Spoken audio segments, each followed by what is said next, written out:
welcome back to the channel. Oh my god, it's been like a week. I'm so excited. Hi baby. I have my toddler here, so I'm going to just be blocking out her face as usual, but it's been a week.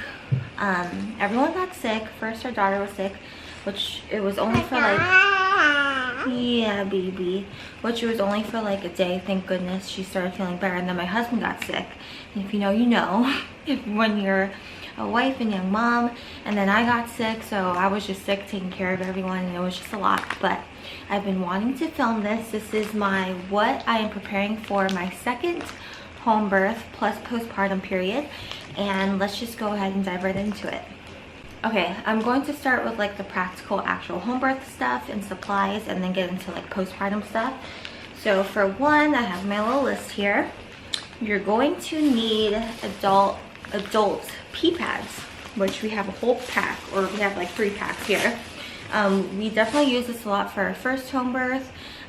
They're great to put around the birthing pool, plus wherever you're starting to labor, just for any bodily fluids, you know, as you're laboring. I had them under me when I labored and gave birth on the bed, and they really catch everything. And then you need a bunch of towels. You run through a lot of towels just for baby and yourself while in labor. So a bunch of clean towels, make sure you have those.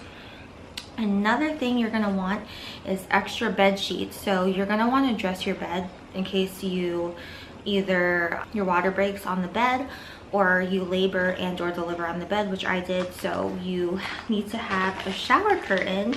So what you do is 1 layer of bed sheets, then shower curtain, then another layer of bed sheets. So you could just pop them right off. It won't soak through your bed, and then you just take off the bed sheet and the shower curtain, and then throw the soiled bed sheet in the wash, throw out the shower curtain, and then you have fresh bed sheets on the bed already, so you don't have to worry about that. And then for a water birth, for my first home birth, I did not do a water birth. We had a bathtub, but I ended up getting out of it. I labored in it for maybe 5 minutes, but I was not comfortable in there, so I ended up continuing active labor and delivering on our bed. But you're going to want, if you don't have a bathtub in your bathroom, then you're going to want a pool. So you're going to want a pretty high raised pool. I'll show some photos here of some examples. And I'm still deciding if I want to have a pool set up. I ordered one, but around there you're gonna want to put like pee pads again, towels, just keep everything dry. And then for the actual birthing tub, you want a water pump and a pail so yourself or your midwife, your doula, your spouse can pour water on you. It's a little bit calming.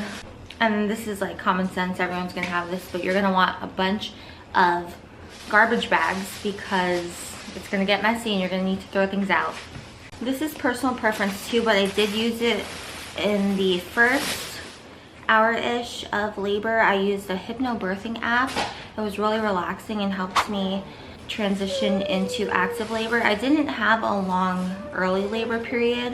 My transition was quick, so using the hypnobirth app really helps. I just put it into my AirPods and listened to the prompts until I was in super active labor and wanted to communicate with my husband more and be a little bit more in tune with my surroundings. So hypnobirthing app, really great. And then your midwives and or doula will have their own list of things that they're going to want you to have. My list was really short for my birth team, so it was all the things that I just said, plus like diapers, clothes for the baby, and then your own postpartum stuff. My birth team, they have a list of what they supply and will have with them. I'll read some of it. They'll have an umbilical scissor, forceps, scissor, tissue forceps, long clamp, kidney basin, which will house your placenta after you birth it, needle holder, chromic for sutures, local anesthesia in case you tear and they need to suture you, syringes, an adult ambu bag, medications for bleeding. So they're gonna have carboprost, oxytocin, methergin, etc. IV fluid bags, a macro set and a micro set. Hi baby, IV gauges, micropore, BP monitoring set, stethoscope, fetal Doppler, pulse oximeter, alcohol and surface disinfectant, oral medicines for afterbirth consumption, like antibiotics if you need it, and then on standby they'll have an oxygen tank and emergency medication like epinephrine. Yeah, it's like a baby. Atropine, sulfate, magnesium sulfate. So those things will be like if your blood pressure is low, your heart beats too fast, you're hemorrhaging. So those are emergency medications, which is really great that they have. Okay, and let's get into the fun postpartum and newborn little basket. This is gonna get messy, but this is what I prepared, and this is what I put in here, knowing after my first home birth and postpartum period and having a newborn, what I put in here. On this side, we have a bunch of natural non-toxic diapers. These are bamboo, and then wipes. And then I have like one cloth diaper here, week cloth diaper, but in the first 2 weeks, I'm going to focus on rest. So we're going to be using disposables, and that's okay.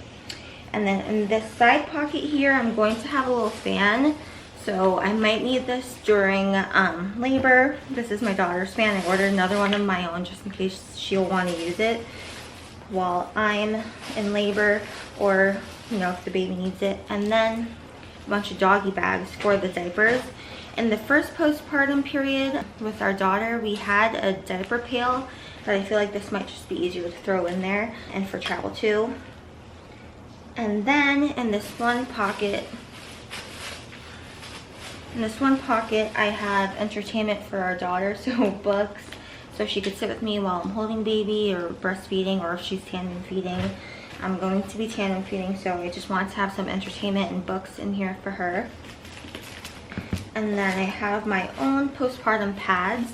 I also have diapers I'll wear the first few days and line with pads as well.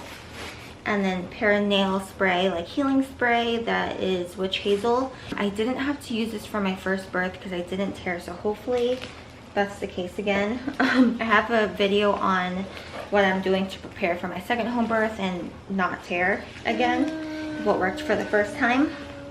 We have the Frida Baby Nose Frida, the snot sucker.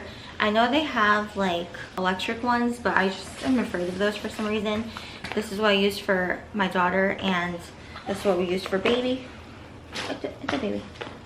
And then coconut oil. We don't use like traditional baby lotions and whatever because of all the extra ingredients and fragrances. So we use pure virgin coconut oil. I use it for myself too. I use it for my daughter. We'll use it for baby. And then we have a little baby brush. A little baby brush. We have thermometer just in case, and then we have just extra clothes. So we have extra burp cloths, an extra onesie, extra baby socks, nail clipper, and then this is diaper cream. We won't use this every time, but this is a natural diaper cream. The brand is Human Nature. It's a Filipino brand, really great brand. We use them for a lot of things. This is Tubby Todd all over ointment, just in case baby gets a rash and it needs some help going away. Hand sanitizer, of course, after diaper changes, and a hair clip for when I'm breastfeeding or just need to get my hair out of my face, and that's everything in here. And then I also started preparing all of our postpartum meals. I'm always stocked up on like raw milk and yogurt, and we use this for like smoothies, other things that we cook with like eggs. So having that stocked up, I started by making Filipino chicken noodle soup, and then some taquito burritos that are protein packed. I'm going to make a few other things, so I'll make a video on that too, but I'm focusing on just nourishing warm meals, easy to digest vegetables, protein, fiber, especially in those first few weeks. I meal prepped for my first postpartum period. It was super helpful. I meal prepped for our pups, Beacon and Bella too. They eat raw, so that was super helpful, and just knowing that everyone has accessible, nourishing meals ready at go. Doing that again, I'll make a whole separate video on that, but that is really important to me. And I'm trying to see what else, if there's anything on my list. I think that's pretty much it.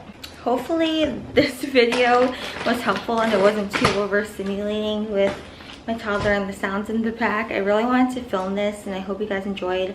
I'm so excited for our second home birth and postpartum period. It's coming really soon. I'm glad that everyone's feeling better so that we can be prepared for baby's arrival. I'll film some of it. I don't know how much I'll share, but I'll definitely share a birth story when we're ready. And yeah, hopefully this is helpful if you are looking to do a home birth and want to know what it's like to prepare for one, the types of things that you need. Hi baby. And then like I said, I'll make a video on postpartum meals and nutrition and just a deeper dive into what I'm preparing for that the second time around. But thanks so much for watching, you guys, and we'll see you in the next video. Bye. Bye.